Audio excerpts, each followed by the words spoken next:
میں ہی آ کر آن کرتا۔ آج جب میں گھر پہنچا تو دیکھا کہ لائٹ آن ہے اور کوئی صوفے پہ بیٹھا ٹی وی دیکھ رہا ہے۔ مجھے لگا کہ امی ہی ہو سکتی ہیں، ابھی مجھے صرف بیک سائڈ سے سر ہی نظر آیا تھا۔ میں نے سلام کیا اور آواز دی کہ امی آپ ابھی اس وقت کیوں جاگ رہی ہیں اور ٹی وی بھی چل رہا ہے؟ آگے سے کوئی رسپانس نہیں آیا۔ میں نے اب قریب جا کے ان کے کندھے پہ ہاتھ رکھا۔ جیسے اس نے منہ موڑ کر دیکھا تو میری تقریباً جان نکلنے والی تھی۔ یہ وہی عورت تھی جو ہائی وے کے سنسان روڈ پہ ملی تھی۔ اب وہ میرے ڈرائنگ روم کے صوفے پہ بیٹھی میرے بالکل سامنے تھی۔ میرا ہاتھ اب بھی اس کے کندھے پہ تھا۔ میں نے ہمت کی اور تیز آواز میں قرآن پڑھنا شروع کیا۔ اس نے ایک زوردار چیخ ماری اور وہاں سے غائب ہو گئی۔ اس کے بعد مجھے کچھ یاد نہیں، میں بے ہوش ہو چکا تھا۔ فجر کے وقت میری والدہ اٹھیں تو دیکھا ڈرائنگ روم کی لائٹ جل رہی ہے۔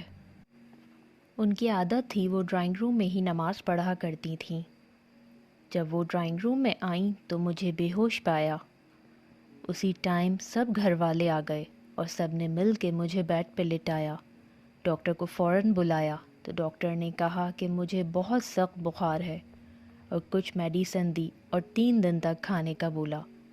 مجھے جب ہوش آیا تو حالت ایسی تھی کہ کچھ بولا نہیں جا رہا تھا۔ میرے ہاتھوں پہ کئی نشان تھے، جگہ جگہ نیل بھی تھے اور جسم میں شدید درد تھا۔ میں نے بہت مشکل سے گھر والوں کو یہ سب بتایا۔ ابھی میں بتا ہی رہا تھا کہ مجھے سامنے چیئر پہ وہی عورت دکھائی دی۔ میں نے بری طرح کانپنے لگا اور خوف سے پھر سے بے ہوش ہو گیا۔ سب بہت پریشان ہوئے کہ یہ ڈاکٹر کا معاملہ نہیں لگتا۔ میرے ماموں جو کہ روحانی علم جانتے تھے، انہوں نے میرا علاج شروع کیا۔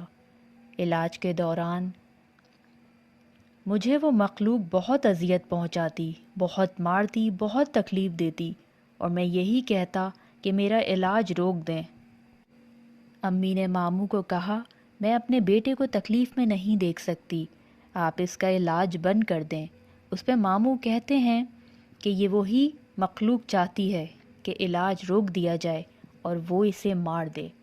خیر ماموں نے کسی کی ایک نہ سنی اور 21 دن تک لگاتار میرا علاج چلتا رہا۔ میری صحت ایسی ہو گئی تھی کہ سوکھ کے کانٹا ہو چکا تھا۔ ماموں نے بتایا کہ وہ عورت اب اسے کبھی تنگ نہیں کرے گی۔ وہ کسی اور مذہب کی تھی۔ ماموں نے اسے کلمہ پڑھا کے مسلمان بھی کیا اور اس سے یہ وعدہ کیا کہ ہر جمعرات کو سامنے جو نیم کا درخت ہے اس کے نیچے حسب توفیق جو ہو سکے گا وہ ہم رکھیں گے۔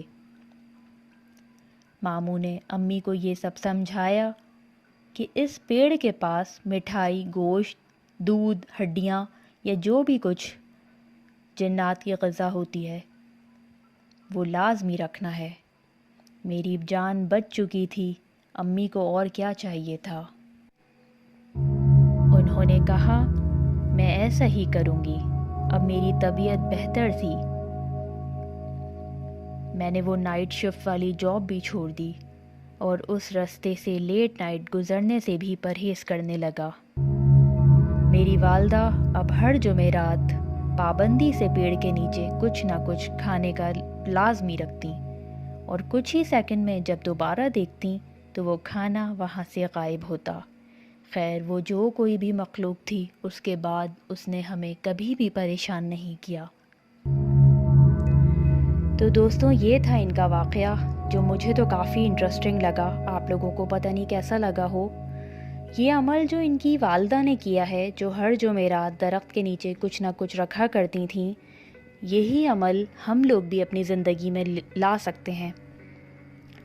کہا یہ جاتا ہے کہ جو رزق ہمیں دیا گیا ہے اس میں صرف ہمارا حصہ نہیں ہے، اور بھی کئی مخلوقات کا ہے۔ تو آپ جب بھی گوشت پکائیں اس گوشت میں سے تھوڑا حصہ اس مخلوق کے لیے بھی نکالیں۔